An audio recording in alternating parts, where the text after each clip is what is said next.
grew up in a little town that's just north of here called Crestwood. Any Crestwood people out here? Yeah, a few of us. That's awesome.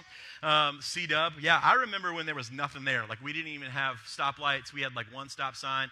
And the only thing between, like, Louisville and Crestwood was just, like, farms. Like, that's how I'm like, I am OG Crestwood. Like, it was Lewis and Clark came through, and then my family moved in, right? We've been there forever. But there's this section of road in Crestwood that has the most signage. This is a fact. It has the most signage out of any and every road or any and every intersection or any and every railroad crossing in the entire state of Kentucky. There's more signs in this one intersection than than at any other intersection in the entire state. Crestwood is famous, right? We're not famous for much, but this one's ours, right? We can claim this. We have more signs at this one specific intersection than any other. There is no section of road. I looked it up this week. There are 80,000 miles of roadways in Kentucky, right? None of them have more signage than this little section of road that's right in the middle of Crestwood. And the reason for that is the angle of the road where vehicles cross over railroad tracks is such that when semi-trucks go over, they bottom out and they get stuck right in the middle of the railroad tracks, right? Looks a little bit like this, right? So here's the signage. When I go back one. So that when I say this sign, I know this picture doesn't give it, like, it doesn't do it justice. This sign is like bigger than a billboard. It's enormous, and it has flashing lights. It says, stop, like, don't go this way, right? Because again, here's what happens. This is what happens. Yep. This is what it looks like. And so these trucks, they go over the tracks. The trailer bottoms out. They get stuck on the tracks. You can kind of keep scrolling through these. It's not pretty. And the thing, too, is like it ends up shutting down the intersection. And so this is like a pretty busy roadway of people who are going out of Crestwood towards Louisville. And so I feel really bad for the truck drivers because you talk about like the ultimate walk of shame. Right? It's like there's police cars and sirens, and then usually you just see the truck driver like standing there like, daggone it. And everybody just is driving by him like, like, you didn't read the sign. Yeah, like it just is one of those things, right? But here's the thing. At this intersection, there are so many signs, despite all of the signs and the flashing lights that would say, stop. Like, don't go this way. It says turn around, right? Despite the fact that we have more signs at that railroad crossing than at any other intersection or roadway or railroad in the entire state of Kentucky, out of 80,000 miles, there are more signs there than anywhere else. It keeps happening. It keeps happening. And you might go, why? Here's why, right? For some reason, all the different various like GPS and navigation apps continue to tell truck drivers who aren't familiar with the trap that's waiting for them in Crestwood that way, that railroad crossing, that's the right way to go. The GPS, all their navigation tells them, this is where you need to go. This is the right direction. This is the right path. Now, but before you start judging truck drivers and going, well, they shouldn't pay attention to that, you've been in that situation before, right? So just step back, get off your high horse. You've been in that moment when Waze tells you to go one way and you go, I think I know a better way, right? We've all been in that. I've been in that moment before. Waze is going, hey, we're going this way, and I'm going, what is a satellite up in space? What can a satellite up in space see that I can't, right? Right? Waze says go this way, and you think I know a better way, but then you start going, well, what if Waze really is smarter than me? And that's this real conflict. That's this real tension, right? You felt it. You know what I'm talking about. I want to go this way. Waze says to go this way. This says this is the best way, but I think I know a better way. And so here's the thing. They just added a new sign at this intersection. I couldn't grab a picture of it. I tried to grab a picture of it this morning on my way through, and it was too dark. I couldn't get a picture. But here's what it says. It says, your GPS is wrong. That's a brand new sign. Big red letters. Your GPS is wrong.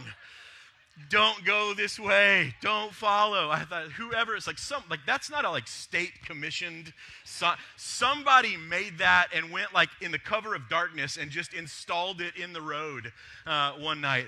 Your GPS is wrong. Turn around. Don't go this way. Right? How many of us wish we had something like that as we think about the moments in our lives when we got stuck on the tracks? How many of us wish that there was something like that that says, turn around. You're going the wrong way. And if you were here last week, we talked about the fact that a train wreck is a destructive force unlike any other. And we know as we've been talking through this series, we're not actually talking about trains and train wrecks, we're talking about our lives. Right? The trains and the ancient kings, they're just kind of metaphors and mirrors that we can see our own lives in. And because a train wreck, right, when our lives come off the rails, just like a train wreck, it's devastating. It can be devastating for us and for everyone and everything that's connected to us. Where we go, they go. Where we take them, right, where we go, that we're bringing them with us. That's how trains work. That's how our lives work, right? The way a train works is whatever happens to the engine will happen to everything connected to it. Our lives are the same way. Whatever happens to us, the direction that we go, right, where we take people, it's going to have an effect on everyone that's connected to our lives, our spouses, our kids, our families, our friends. And so it's not a question of if us and those connected to us will get hurt in the event of our lives coming off the rails, right? What we know is they will. We know that we will. The question is, will anything or anyone actually survive? Will my marriage survive if my life comes off the rails? Will my relationships with my kids survive if my life comes off the rails? Will my connections to the people that I was supposed to care for, the people that God handed to me and said, I'm entrusting you with these people. They're my kids, but I'm giving them to you to take care of. Will my connection with them survive if my life derails? And statistically speaking, not just with train wrecks, but also with our lives, the odds and the likelihood of marriages and relationships and families and connections with others surviving when our lives come off the rails, it's low. And there's statistical research that would show this. And some of us, you don't have to show us the stats, we know. We know because whether it was our own lives that wrecked our family, whether it was our own lives coming off the rails that put this barrier between us and our kids, or whether it was someone else's life coming off the rails and they took us with them, we know that train wrecks in life are really hard to survive. It doesn't mean that we won't survive. It doesn't mean that those things, that it's hopeless. It doesn't mean that that they're guaranteed not to survive. It's not that. It's just that more often than not, they don't, or people get hurt. And many of us, like I said, have experienced that firsthand. And like I said last week, there are real-time consequences tied to the sin in our lives. Right? Jesus deals with the eternal consequences of sin, right? He broke the power of sin and death from an eternal and spiritual perspective, but that's still, right, we still experience the real-time effects and consequences of sin in our lives, right? Those are felt by more than just ourselves, and that's something we have to realize. Is the sin in my life is going to be felt. The impact of that sin is going to be felt by more than just me. There's a ripple effect. There's a chain reaction that goes down the line over everything and everyone that's entrusted and connected to me. They're all going to feel this. And this is kind of really where the main point of this series has come into play. Like, we're using things that we do understand, like trains and ancient kings, to reveal this critical truth in our lives. And that's this: who or what we let in, we give access to, and who or what we allow to lead us, who we give authority to, will determine the direction and destination of our lives and the lives of everyone connected to us. And just so you know, if you're new to Adventure, the way we take notes at Adventure is we just use our phones and take pictures of the screen. So if you see something that's like, ooh, I want to remember that, grab a screenshot, keep your phone ready. But here's the deal. For many of us, myself included, the reason that we get out of bed in the morning, like the why that defines our lives, that why that kind of lives at the center of who we are, the reason that we work hard, the reason we put in the hours at work, the reason that we do the things that we do, the reason that we're willing to run a million different directions at what feels like 1,000,000 miles an hour is because at the center of us, our why is that we long to provide a better life for ourselves and for the people connected to us, our spouses, our kids, our family, our friends. I mean, that's the why that lives at most in the center of most of us, right? It's I want to provide a better life. And maybe for some of us, it's I want to take responsibility, and I want to be held accountable to providing a better life for myself and my family than what I lived and what I experienced.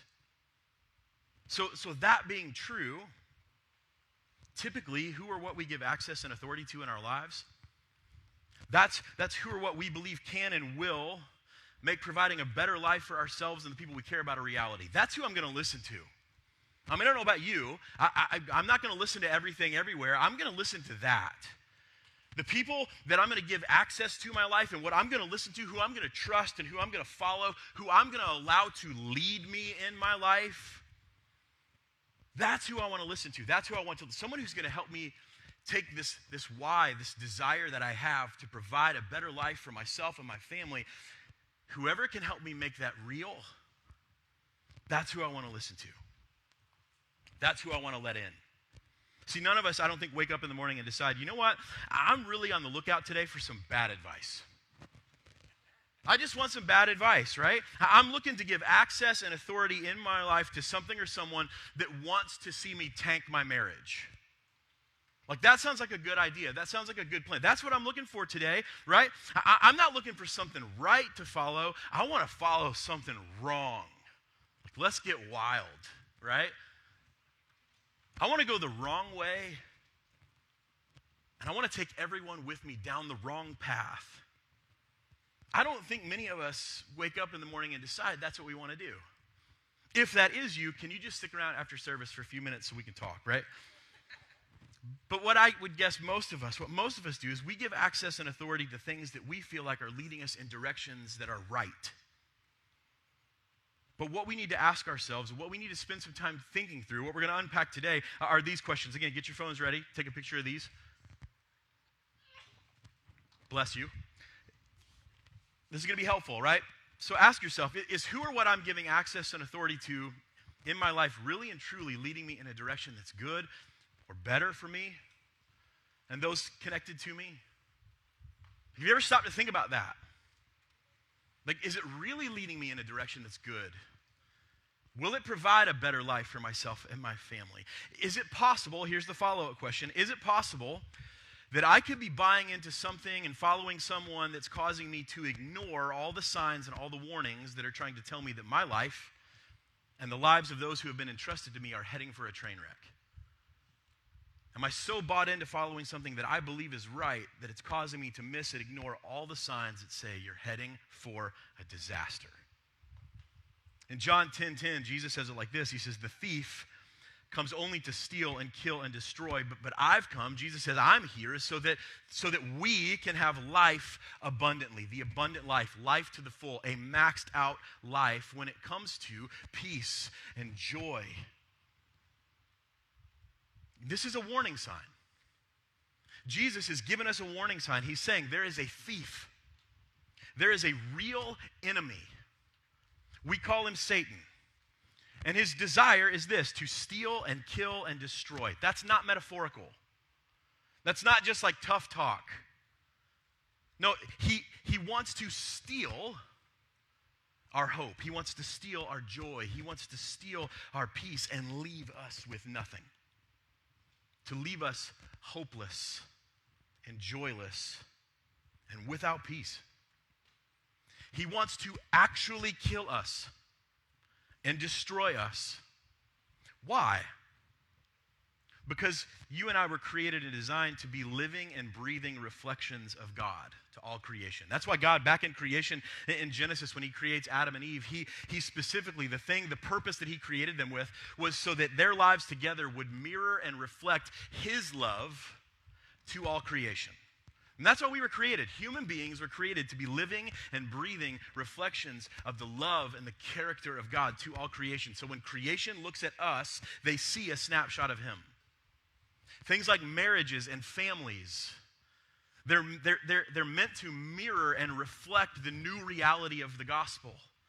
Right? The fact that because of Jesus, we can now become one with God. We live a with God life, not God just with us and around us, but within us. We are one with his Spirit. We reflect that new reality in things like marriage and family, the oneness that we have with God, the way we work.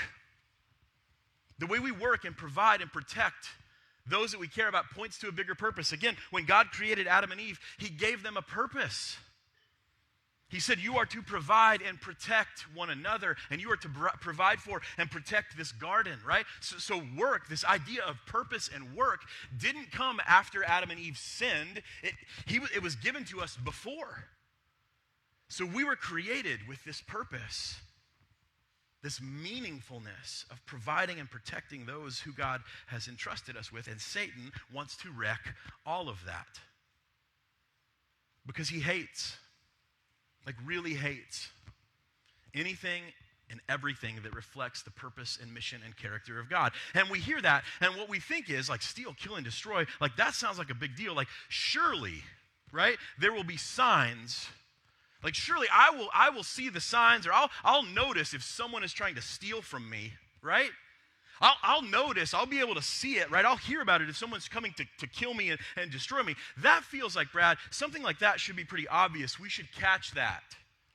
We should be able to spot that coming a mile away, right? Well, just a few chapters before this, in John 8, Jesus says this. He says, he, Satan, was a murderer from the beginning. And he does not stand in the truth because there's no truth in him. He says when he lies, he speaks out of his own character, for he is a liar, and he is the father of lies. He's the original creator of the lie. But here's the deal with Satan's kind of lies. They're not these bold-faced lies that we can see coming from a mile away. There's no flashing sign that says this isn't true.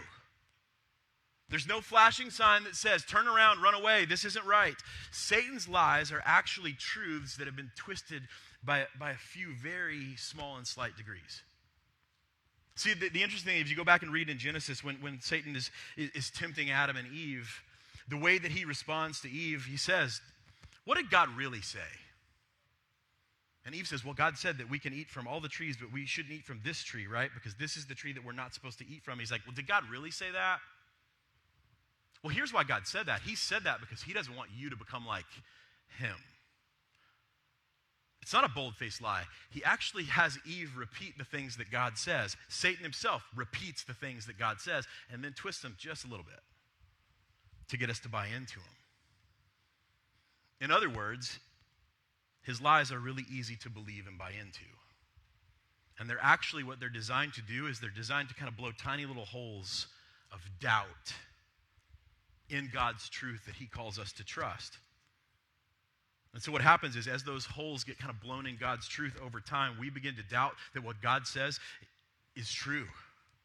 Maybe we believe, maybe what God says isn't the most true. Maybe what God says isn't the best. Maybe what God says isn't the best thing for me in my life. And if enough holes get blown in that truth, it eventually collapses. Like the GPS that says to the truck driver, this is the best way to go, despite the fact that there are warning signs everywhere that say, don't go this way, turn around, stop following that. Unfortunately, like those truck drivers, by the time we realize that we've given Satan access and authority, we've given his lies access and authority into leading and guiding our lives, it's too late. And we're stuck on the tracks, and a train is coming down the line. A train wreck is imminent. And so that's what we're going to look at together today. What do we do? What do we do when our lives or the lives of the people close to us derail? And we find ourselves, or we find others, in a place of desperation. Who gets access to an authority in our lives in the mess and the aftermath of the train wreck?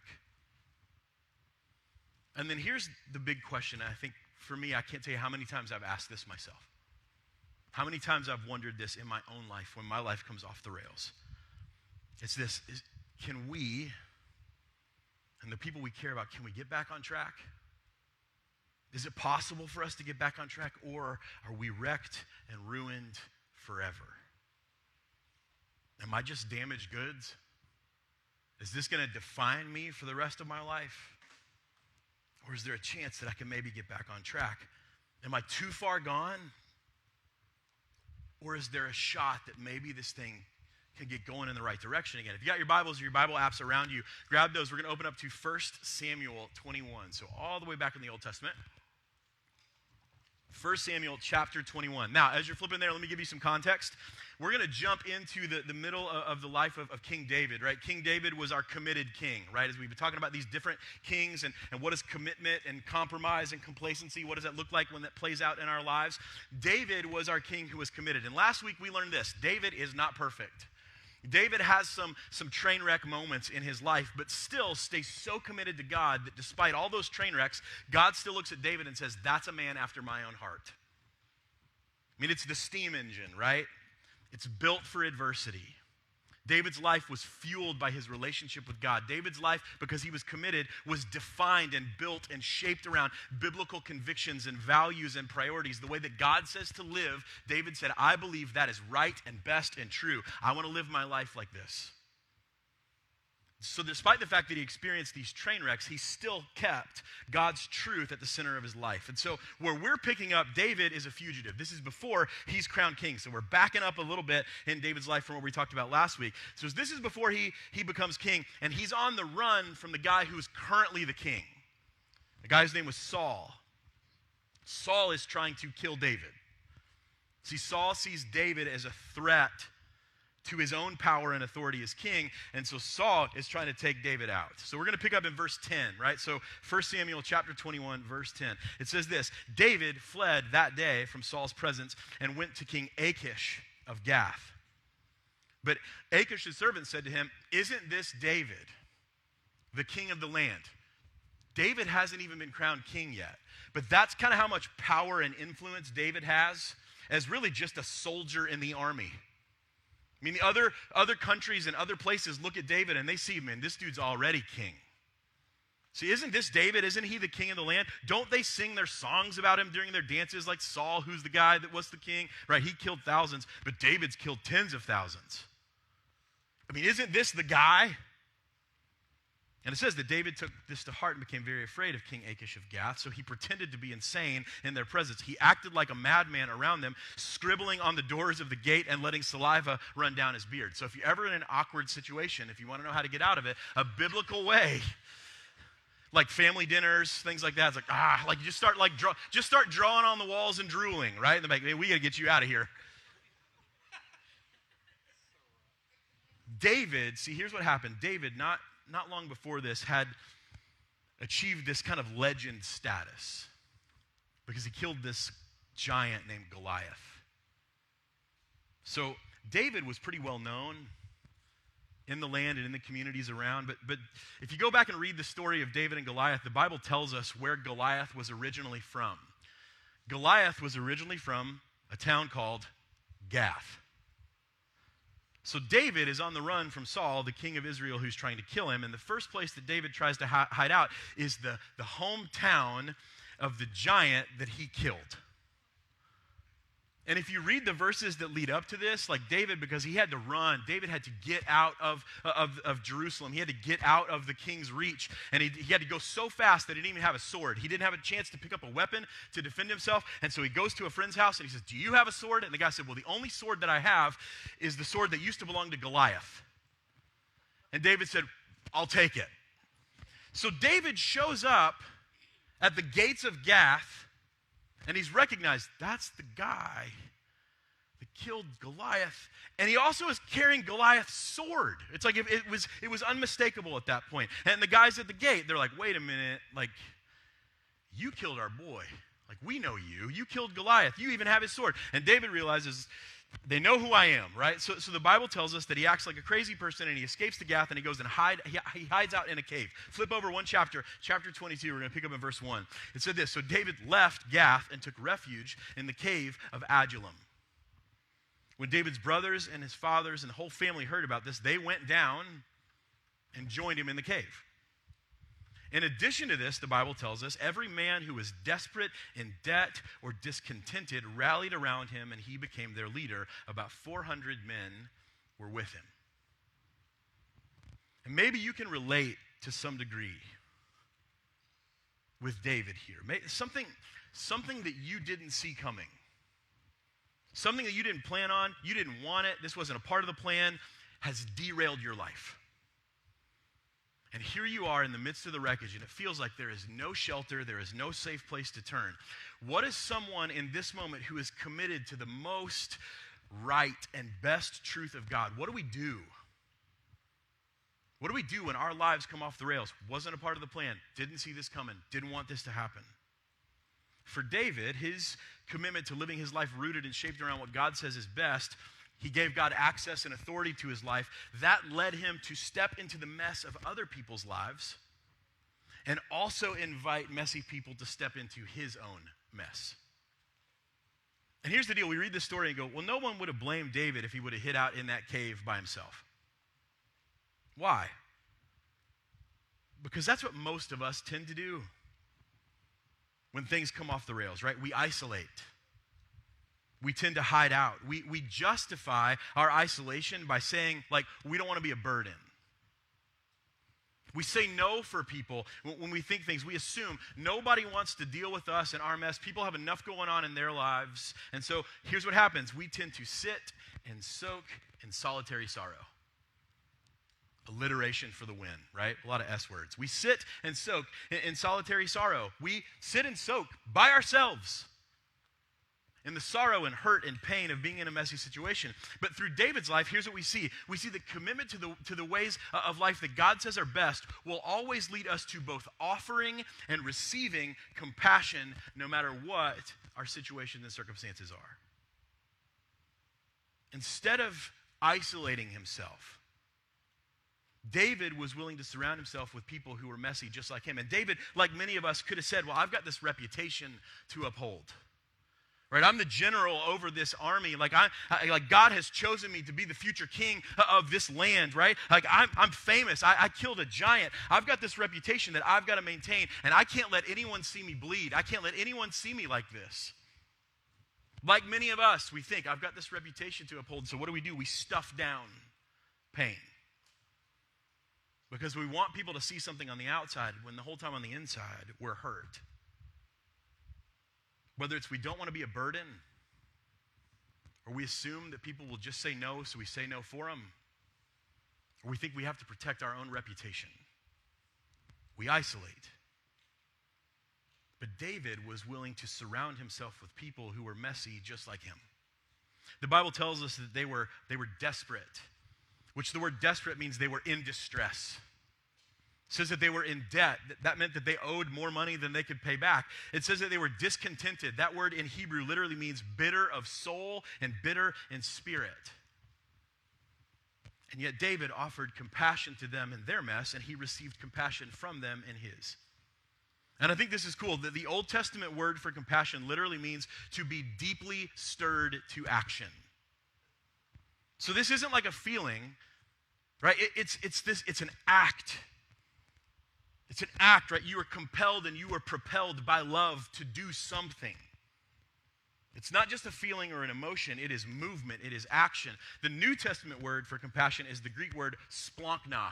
Just look at your neighbor and say splanchna because it's fun. One of my all-time faves, right? You're like, Brad, you're such a nerd. I know, right? But that's a fun one. And here's what splanchna means. It means to be moved in one's bowels. And I think we know that's also a feeling that demands action, right? It's like something needs to be done now, right? That's the word that's biblical compassion for you. So next time you're like, I got to go to the bathroom, just think compassion. Those two things are going to be connected all the time. I've got this feeling, right? Got to do something about it. Who can I love on my way to the toilet, right?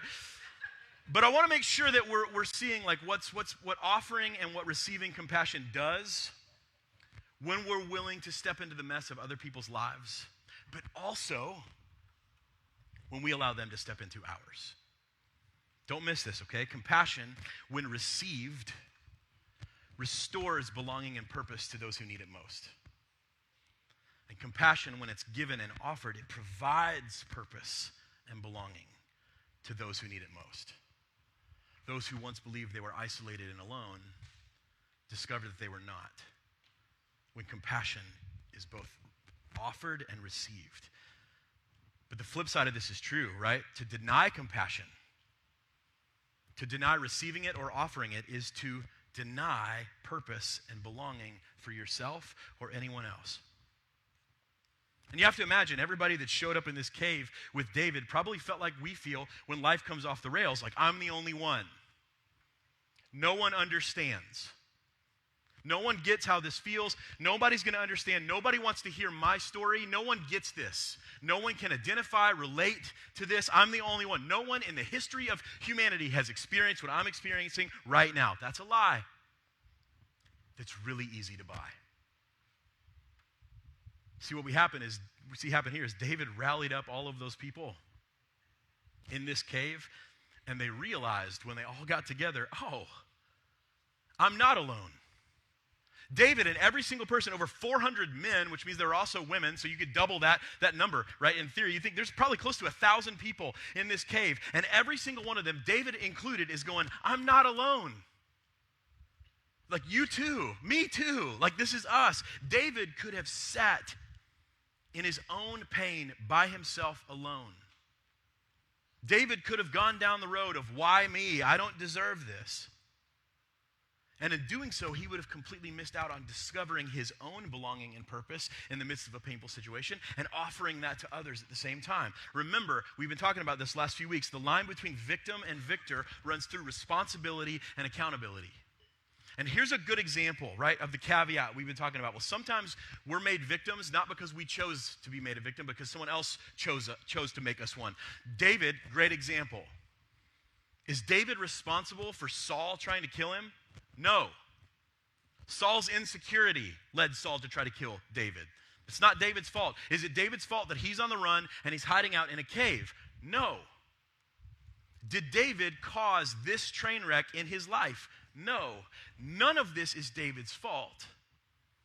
But in this moment, it is David's responsibility to decide where he goes from here, just like it is for us. We didn't choose to be made into a victim. That's not our fault, but where we go from here, that is our responsibility. We've got some decisions to make. David could have chosen to stay committed to God's ways of living and maybe find some belonging and purpose in the midst of a painful situation. Or David could have chosen in this moment to compromise and play the victim, and no one would have blamed him for that, just like most people wouldn't blame us for that. Or David could have just shifted all the way over to being complacent and been angry and full of resentment and just given up. I'm done with this. And so here's what we can take away from this, right? Choosing to stay committed to the ways of God by giving and receiving compassion leads us to giving and receiving belonging and purpose in the midst of messy and painful situations and circumstances. That's what it does. God, through compassion, does not waste painful moments and situations in our lives. God does not waste your pain. Being committed to God and being committed to his ways means that there is purpose and belonging available in all things, good, bad, high, low, in between. It's when we compromise or when we become complacent and passive and indifferent, that's when we allow pain to become pointless in our lives and in the lives of others. Here's what I mean by that. If you got your Bible, flip over to 1 Kings chapter 5. We'll start to wrap this up. In verse 13, here's what it says. So one generation, right? David was the king. His son Solomon is the next king in line, right? So Solomon, that's David's son. So David was a committed king. Solomon was a compromised king. One generation separated them. It says this, 1 Kings chapter 5, starting in verse 13, it says, Then King Solomon drafted forced laborers, circle, highlight, underline that phrase, forced laborers, those two words, from all of Israel. The labor force numbered 30,000 men. Skip down to verse 17. It says, The king commanded them to quarry large, costly stones to lay at the foundation of the temple with the dressed stones. Pause here for just a minute. We know this, that Solomon lived a compromised life. A compromised life is defined by casualness and convenience. And this is how it plays out. This is how a compromised life in casualness and convenience plays out when it comes to dealing with mess in our own lives and stepping into the mess of others, right? The term forced laborers refers to the shamed, the defeated, and the indebted. Who does that sound like? Sounds like the same kind of people that David chose to rally to himself in a cave. It's the exact same people. The exact same people that David sought out and showed compassion to, who he received compassion from, those same people that David discovered this purpose and belonging in the midst of pain, and he helped them discover purpose and belonging in the midst of pain through compassion. The same kind of people, right, that had their purpose and belonging restored in compassion from David, instead of showing them compassion, Solomon compromised and saw people who were hurting and broken, not as someone, but as something to be consumed and taken advantage of. See, compassion for people takes time. It means you have to be willing to be covered in the mess and the messiness of someone else, and you have to be willing to allow people into that space in your own life. You have to be willing to allow people to access, right, your own mess. See, compassion requires you to give of yourself. Consumption is all about trying to take and gain for yourself. When it comes to the compassion or the consumption, right? If we play it out, right? If we go from being committed and compassionate, if we compromise and we begin to consume, the next step is complacency, where all you have is contempt for people who are hurting and broken. And what do we do in this? Instead of being able to receive compassion and find purpose and belonging, we try to fill the pain in our life with stuff. I'll fix my pain with something that I can purchase. I'll fix my pain with something in a bottle. I'll fix my pain with a hookup with her or him, whatever it is. I'll fix my pain any way possible. I'm going to fill my life with stuff. And the reality is it doesn't actually deal with the pain, because when the high wears off, the pain's still there. After a few seconds or moments of feeling good, the pain's still there. When the bottle's empty, the pain's still there, and you got a hangover, right? It's two things. See, consumption isn't messy. Consumption is way more convenient, right? It serves me. I don't have to give anything. I can just get what I feel like I want. Consumption isn't messy, right? Because things stay really casual between me and messy people. I don't have to deal with their mess, right? Compromised consumption of people doesn't provide or restore belonging and purpose. It kills them both entirely for everyone involved. Remember what we said Satan's goal was? To steal, kill, and destroy. This is one of the schemes that he uses. And like we've been saying, if you're willing to compromise in one area of your life, it's only a matter of time before you will compromise in all areas of your life. See, all compromise will have an effect on people connected to you. But in this case, Solomon's compromise made already vulnerable people even more vulnerable. It started as Solomon forcing broken people to do hard work. It started with Solomon looking at those people and saying, I know you need compassion, but you deserve consumption. Not long after this, if you read forward in Solomon's life, Solomon goes from making people work, and he decides then to just overtax everyone in the kingdom. So it went from a few people suffering to now everyone suffers, because Solomon is overtaxing all of us. Why? So he could fill his life with more stuff. He became the wealthiest man on the planet. But every day he would wake up, the pain was still there. And here's the truth. If you're willing to compromise and consume messy people, eventually you'll start consuming everyone. Jump over to chapter 11, 1 Kings 11. Here's where compromise lands. This is the destination of compromise and complacency. It says that Solomon did what was evil in the Lord's sight. Unlike his father David, he did not remain loyal, committed to the Lord. And at that time, Solomon built a high place for Chemosh, the abhorrent idol of Moab, and for Milcom, the abhorrent idol of the Ammonites, on the hill across from Jerusalem. He did the same thing for all of his foreign wives who were burning incense and offering and sacrifices to their God. Solomon became so compromised toward caring for people who were made in the image of God that he began to make images of false gods. I mean, he became so compromised in how he cares for us, who were meant to reflect the image of God, that he began to make images of false gods and fake gods. And the Bible tells us that he took those false and fake gods and put them on the same level with the one true God. And here's something interesting I did in my research this week. I looked up these names of these different false gods and what they stand for and what their teachings were and what it meant to be a follower of these false gods. And here's what I found. None of the false gods and idols that are mentioned here are known or teach anything to do about defending the cause of the poor and the weak and the broken. The teachings connected to these false gods and idols actually encourage more oppression of already oppressed people for personal gain. But that's what false gods do.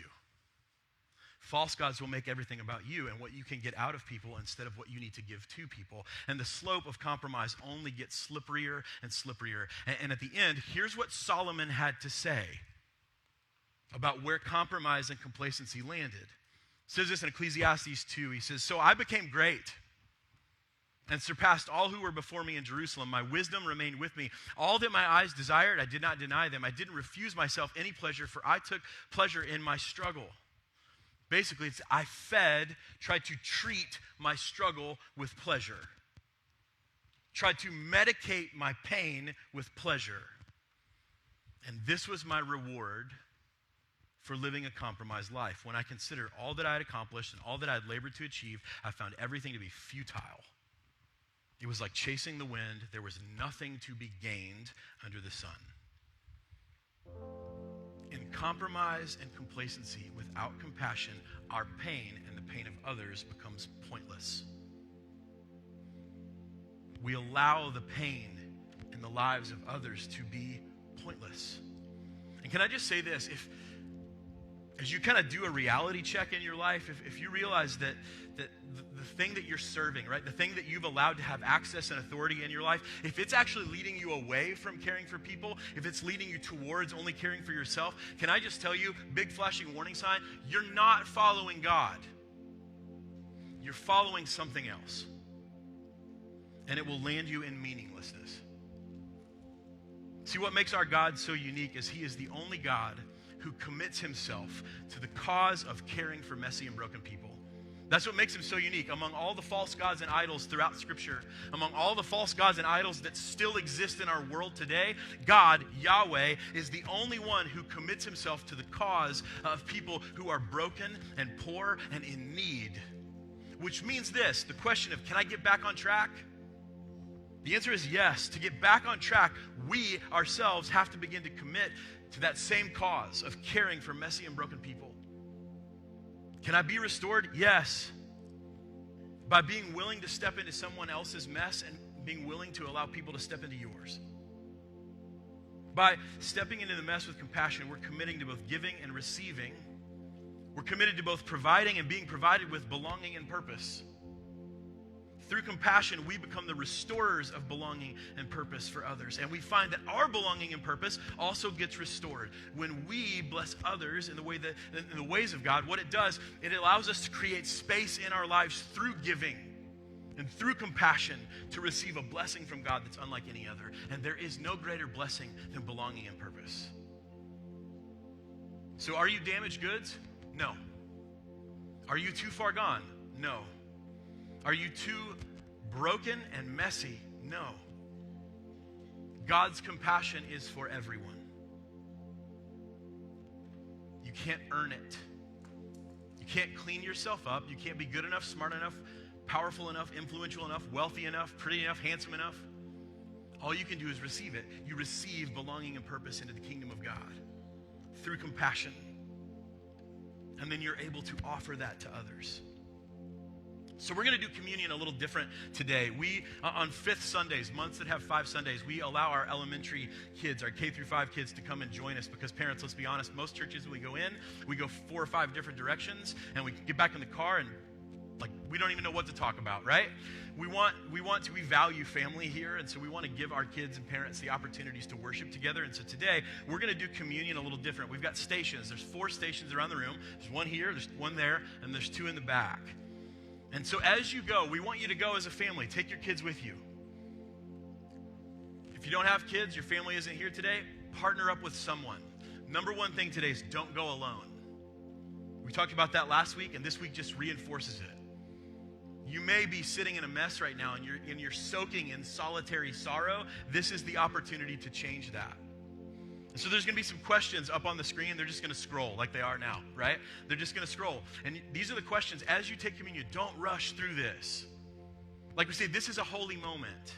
This is a moment where we remember, right, that this is not about us getting into heaven. This is about heaven getting into us. through the compassion of God in Jesus. Don't rush through this. As a family or with friends around you, think through these questions. Pray together. Invite the compassion of God into your life so you can offer it to others. In this time, if you want to accept Christ, I'll be down front. Would love to chat with you about what it looks like to welcome Jesus into your life. If you need prayer, we've got prayer team folks that'll be around the room. They would love to pray with you. I would love to pray with you. If you want to join our church, this is a great time to do that. You can meet me here, or we can do it all in the back of the room right after service.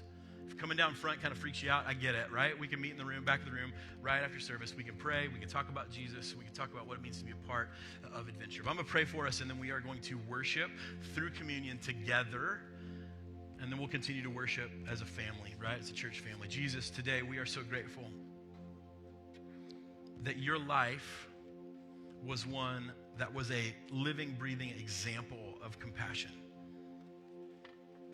Jesus, you are what love looks like. A love that says, I'm willing to give my life, to lay down my life so that others can have it. Jesus, your love for us wants the best for us. Which is why you were willing to go to such an extreme length to lay your life down for us. You literally became our mess. You didn't just step into our mess. You became our mess so that you could put the power of our mess away. We are no longer defined by the sins of our past. Lord, we are defined by a very present and real King who says, you're my son and you're my daughter and I love you. So Jesus, as we receive communion today, which is the tangible representation of your love, may we receive your compassion so that we can offer it to others. We pray all this in your name. Amen. Whenever you are ready, you can come to any one of these 4 stations as a family, as a group, with your friends. Spend some time taking communion. Our band's going to play a song in this time. There's no lyrics on the screen, right? Only these questions will be up there. We want to give you the time and space to do this. And then after that, they'll call you back when it's time for us to kind of worship and close out together. But you've got time to sit and be a part of a holy moment where heaven touches earth within us. You can take communion.